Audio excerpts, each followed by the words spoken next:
Congratulations to all for joining my class. আমরা আলোচনা করতেছিলাম উচ্চ মাধ্যমিক রসায়ন প্রথম পত্র দ্বিতীয় অধ্যায় গুণগত রসায়ন। সেই ধারাবাহিকতায় আজকে আমরা আলোচনা করব দ্বিতীয় অধ্যায়ের একটি গুরুত্বপূর্ণ পার্ট বিশ্লেষণীয় রসায়ন নিয়ে। তো এখানে আসলে বিশ্লেষণীয় রসায়ন যে পার্টটা সেটা আমরা কিন্তু 3 নাম্বার পয়েন্টে লিখছি। এটার কারণ হচ্ছে কি, দ্বিতীয় অধ্যায়টি মূলত কোয়ালিটেটিভ কেমিস্ট্রি, যেটার বাংলা অর্থ হচ্ছে গুণগত রসায়ন। এই অধ্যায়টা পুরো অধ্যায়টা মূলত 3টা পার্টে বিভক্ত। একটা হচ্ছে পরমাণুর গঠন, আর একটা হচ্ছে বর্ণালীমিতি, আর একটা হচ্ছে বিশ্লেষণীয় রসায়ন। এই অধ্যায়টা হচ্ছে মূলত এই 3টা পার্টে হচ্ছে বিভক্ত। রসায়নের মূলত 3টা শাখা রয়েছে, সেটা হচ্ছে অজৈব, জৈব, আর একটি হচ্ছে ভৌত। তো এই 3টা শাখার মধ্যে পরমাণুর গঠন হচ্ছে যে অংশে আলোচিত হয় সেটি হচ্ছে অজৈব অংশে। অজৈব অংশে আলোচিত হয় পরমাণুর গঠন সম্পর্কে, এজন্য এটাকে অজৈব রসায়নে আমরা অন্তর্ভুক্ত করছি। এখানে আসলে মূলত পরমাণুর বিভিন্ন ধরনের ইলেকট্রন বিন্যাস, এটার যে গঠন, এটার হচ্ছে কি রকমের গঠন এবং ইলেকট্রন বিন্যাস নিয়ে আলোচনা করা হয়। একেবারে অতি প্রাচীন যে মতবাদ থেকে শুরু করে এটার যে ধারাবাহিক প্রক্রিয়া, একটা পরমাণুর গঠন আজ অবধি কিভাবে একটা পরমাণুতে ইলেকট্রনগুলো বিন্যস্ত থাকে, এটার বিশদ আলোচনা। এটার পারমাণবিক সংখ্যা কত, কোন মৌলের কয়টা ইলেকট্রন আছে, কয়টা প্রোটন আছে, এবং এটার গঠন কিরকম, কোন শক্তি স্তরে কয়টা ইলেকট্রন আছে, এই বিশদ আলোচনাগুলো করা হয় পরমাণুর গঠন অংশে, যেটি আমরা এই অধ্যায়ের প্রথম অংশে আলোচনা করে আসছি বিগত লেকচারগুলো। এই অধ্যায়ের দ্বিতীয় যে অংশটা সেটি হচ্ছে বর্ণালীমিতি নিয়ে। পরমাণুর গঠন আলোচনার শেষে যে দ্বিতীয় অংশে যে বিষয়টা আলোচিত হয় সেটি হচ্ছে বর্ণালীমিতি। তো এটা আমরা শেষের দিকে শুরু করব। আমরা এখন যেটা শুরু করব আজকে সেটা হচ্ছে বিশ্লেষণীয় রসায়ন। তো বর্ণালীমিতি আলোচিত হয় ভৌত রসায়ন অংশে, এবং এটা বর্ণালী নিয়ে আলোচনা করে থাকে। বর্ণালী হচ্ছে কি, এটা হচ্ছে একটা কম্পিউটারাইজড পদ্ধতি। এখানে একটা কোনো নমুনা যদি আমরা দিয়ে দেই তাহলে এটার কি ধরনের যে গুণাগুণ সেটি আসলে আমাদেরকে বলে দেবে। এটা হচ্ছে আমাদের কম্পিউটার। তো এই কম্পিউটারে আসলে একটা যৌগ শনাক্ত করা, এটা হচ্ছে বর্ণালীমিতিতে আলোচিত হয়, যেটা হচ্ছে বর্ণালীমিতি। এবং সব থেকে আধুনিক পদ্ধতি একটা যৌগ বা আয়ন শনাক্তকরণের ক্ষেত্রে সেটি হচ্ছে বর্ণালীমিতি। এরপরে যেটি হচ্ছে বিশ্লেষণীয় রসায়ন, এটা হচ্ছে রসায়নের ভৌত শাখা আলোচিত হয়। এবং এই বিশ্লেষণীয় রসায়নের শাখা আবার রয়েছে হচ্ছে দুইটা, একটা হচ্ছে গ্রুপ বিশ্লেষণ বা আয়ন শনাক্তকরণ, আর একটা হচ্ছে 2 নম্বরটা পয়েন্ট হচ্ছে যৌগ পৃথক। তো গ্রুপ বিশ্লেষণ বা আয়ন শনাক্তকরণ এবং যৌগ পৃথকীকরণ, এই দুটা পয়েন্ট আমাদেরকে জানতে গেলে আমরা এই বিশ্লেষণীয় রসায়ন নিয়ে আলোচনা করব। এবং এটার যে দুটো পয়েন্ট রয়েছে, গ্রুপ বিশ্লেষণ বা আয়ন শনাক্তকরণ, আর একটা হচ্ছে যৌগ পৃথকীকরণ। তো যৌগ পৃথকীকরণ আসলে একটা যৌগে যখন অর্ধক্ষিপ্ত হয় সেই অর্ধক্ষেপটাকে কিভাবে পৃথক করা হয় সেই বিষয়টা নিয়ে আলোচনা করা হয়। যেমন ক্রোমাটোগ্রাফিক পদ্ধতিতে আমরা যৌগ পৃথকীকরণ করে থাকি, আর হচ্ছে বিশ্লেষণীয় রসায়ন আমরা বিভিন্ন ধরনের আয়ন শনাক্ত করি। যে একটা যৌগ আমাদেরকে দিয়ে বললো তাতে পরমাণু আছে বা আয়ন আছে, এগুলো তুমি শনাক্ত করে বলতে লাগে। তো এই ক্ষেত্রে আসলে গ্রুপ বিশ্লেষণ আমাদেরকে জানতে লাগে, বা ওখান থেকে আমরা আয়ন শনাক্ত করতে পারি। এবং যৌগ পৃথকীকরণের জন্য দ্রাবক নিষ্কাশন বা ক্রোমাটোগ্রাফিক পদ্ধতি সম্পর্কে আমাদের জানতে লাগে। তো এই বিশ্লেষণীয় রসায়ন অংশে বইয়ের হচ্ছে তোমাদের সঞ্জীব কুমার গুহ স্যারের বইয়ে এটার হচ্ছে লাস্টের দিকে গ্রুপ বিশ্লেষণ এবং হচ্ছে যৌগ পৃথকীকরণ নিয়ে আলোচনা করা হয়েছে। তো এই দুইটা টপিক সম্পর্কে বিশ্লেষণীয় রসায়নের যে দুইটা টপিক আছে, যে দুইটা পার্ট আছে, সেটা হচ্ছে গ্রুপ বিশ্লেষণ বা আয়ন শনাক্তকরণ, যৌগ পৃথকীকরণ। তো এই দুইটা টপিক সম্পর্কে বইয়ের হচ্ছে তোমাদের সঞ্জীব কুমার গুহ স্যারের বইয়ে এটার হচ্ছে লাস্টের দিকে গ্রুপ বিশ্লেষণ এবং হচ্ছে যৌগ পৃথকীকরণ নিয়ে আলোচনা করা হয়েছে। তো এই দুইটা টপিক সম্পর্কে বিশ্লেষণীয় রসায়নের যে দুইটা টপিক আছে, যে দুইটা পার্ট আছে, সেটা হচ্ছে গ্রুপ বিশ্লেষণ বা আয়ন শনাক্তকরণ, যৌগ পৃথকীকরণ। তো এই দুইটা টপিক সম্পর্কে আমাদের জানতে গেলে কিছু বেসিক সম্পর্কে আমাদেরকে জানা লাগবে। যদি আমরা এই বেসিক সম্পর্কে ধারণা না রাখি তাহলে এই গ্রুপ বিশ্লেষণ বা আয়ন শনাক্তকরণ, যৌগ পৃথকীকরণ, এই দুইটা বিষয় সম্পর্কে আসলে আমাদের ধারণা ক্লিয়ার হবে না। এই জন্য এটার বেসিক যে আলোচনা সেটা হচ্ছে দ্রাব্যতার গুণফল, আয়নিক গুণফল, দ্রাব্যতার গুণফল নীতি। এই বেসিকগুলো শেষ করার পরে আমরা যাব হচ্ছে গ্রুপ বিশ্লেষণ বা আয়ন শনাক্তকরণে। এরপরে ফাইনালি আমরা দেখব যৌগ পৃথকীকরণ সম্পর্কে বিভিন্ন যে টেকনিক, সেপারেশন টেকনিক আছে, এই টেকনিকগুলো সম্পর্কে আমরা আলোচনা করব। তো এখন আমরা দ্রাব্যতা নিয়ে আলোচনা করতে যাব। কিন্তু ব্যাপার হচ্ছে যে দ্রাব্যতা নিয়ে যদি আমরা আলোচনা করতে চাই তাহলে আমাদের আরো কিছু বেসিক ধারণা থাকা লাগে, যেটা হচ্ছে দ্রাব্যতা নির্ভর করে হচ্ছে ঘনমাত্রার উপরে, এবং আবার ঘনমাত্রা নির্ভর করে হচ্ছে দ্রবণের উপরে। আবার দ্রবণ তৈরি করতে গেলে আমাদের দ্রব এবং দ্রাবক সম্পর্কে ধারণা থাকা লাগে। তো আমরা এখন যে বিষয়টা দেখব সেটা হচ্ছে যে দ্রবণ, তাহলে আমাদেরকে ফাইনালি কিভাবে দ্রবণ তৈরি করতে হয় সেটা জানা লাগবে।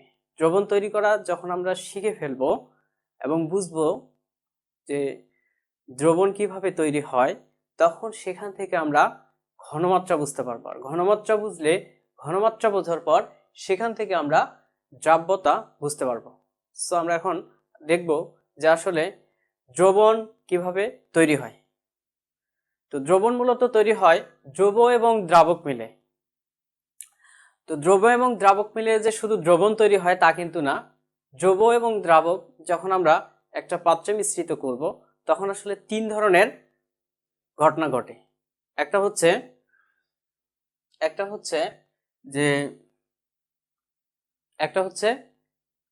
দ্রবণ, আর একটা হচ্ছে মিশ্রণ, আর অবদ্রবণ।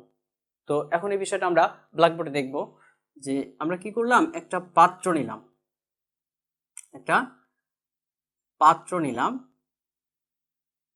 এই পাত্রে আমরা কি দিলাম, এই পাত্রে আমরা দিলাম দ্রব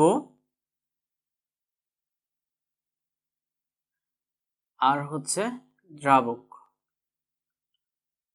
এখন ব্যাপার হচ্ছে দ্রব্য কি হতে পারে আর দ্রাবক কি হতে পারে, এই দুটা মিশ্রণ করে হবে দ্রবণ, অথবা হতে পারে মিশ্রণ, হতে পারে অবদ্রবণ। তো আমরা দ্রব দ্রাবক যোগ করলে তিন ধরনের ঘটনা ঘটতে পারে। একটা হচ্ছে দ্রবণ হতে পারে, মিশ্রণ হতে পারে, আর একটা হচ্ছে অবদ্রবণ হতে পারে। এখন যে দ্রব আর হচ্ছে দ্রাবক, দ্রব আর দ্রাবক এটা আবার কি হতে পারে? দ্রব্য হতে পারে পোলার হতে পারে, দ্রব্য হতে পারে আয়নিক হতে পারে, দ্রব্য আয়নিক হতে পারে, সমযোজী হতে পারে, সমযোজী যৌগগুলা হতে পারে বা আয়নিক যৌগ হতে পারে, এবং দ্রাবক হতে পারে পোলার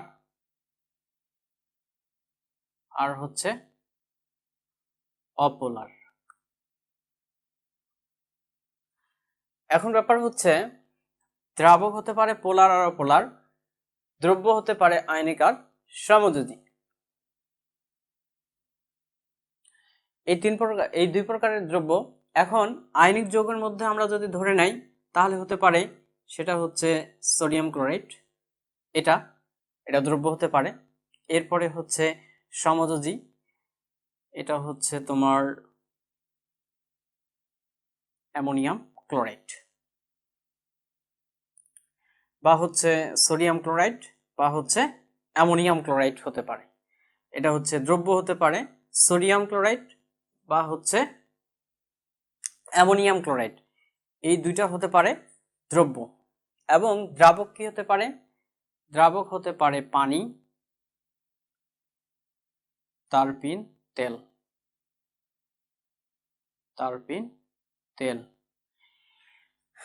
এখন ব্যাপার হচ্ছে যে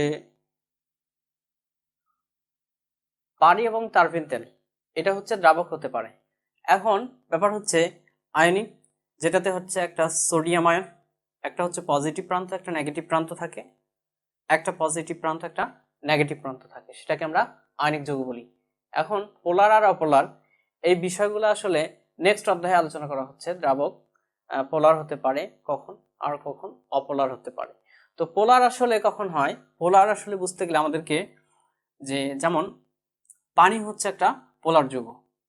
তো পানি আসলে কেন পোলার এই বিষয়টা যদি আমরা ব্যাখ্যা করি, কারণ হচ্ছে পোলার হচ্ছে সেটি যে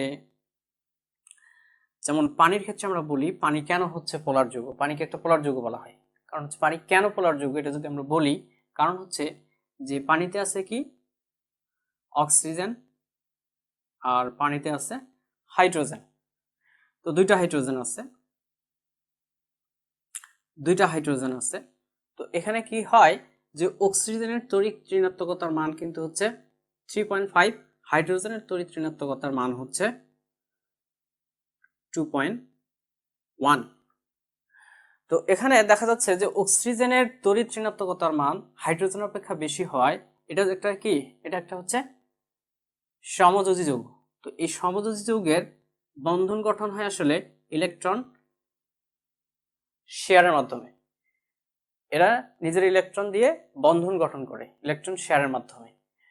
তো এখানে বন্ধন গঠন করার পরে দেখা যায় যে আসলে অক্সিজেনের তড়িৎ ঋণাত্মকতার মান বেশি হওয়ায়, হাইড্রোজেন অপেক্ষা বেশি হওয়ায় এ কি করে এর ইলেকট্রনগুলোকে, যে অক্সিজেন এবং হাইড্রোজেনের যে বন্ধনটা আছে এটা এইরকম না হয়ে আসলে এই অক্সিজেন কি করে এর যে ইলেকট্রন জোড়গুলা এখানে ছিল এদেরকে নিজের দিকে টেনে নেয়, এরকম কাছাকাছি টেনে নেয়। নেওয়াতে যেটা হয় এটা হচ্ছে অধিক তড়িৎ ঋণাত্মক হওয়ায় অক্সিজেন পরমাণু হচ্ছে পোলারায়িত হয়। অধিক তড়িৎ ঋণাত্মক অংশ হচ্ছে অক্সিজেন এবং পজিটিভ প্রান্ত হচ্ছে হাইড্রোজেন, এটা সৃষ্টি হয়। এটা কি বলা হচ্ছে পোলারায়ন। পানি একটি পোলার যৌগ, কারণ হচ্ছে পানিতে অক্সিজেনের তড়িৎ ঋণাত্মকতার মান হাইড্রোজেন অপেক্ষা বেশি এবং অক্সিজেন তার যে ইলেকট্রন নিজের দিকে টেনে নেয়, এজন্য পানি হচ্ছে একটি পোলার যৌগ। এখন দ্রাবক পোলার হতে পারে,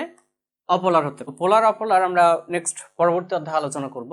এখন যেটা দেখব সেটা হচ্ছে যে দ্রব দ্রাবক মিশ্রণ করলে, দ্রব দ্রাবক একখানে মিশ্রিত করলে দ্রবণ হতে পারে, মিশ্রণ হতে পারে, অবদ্রবণ হতে পারে।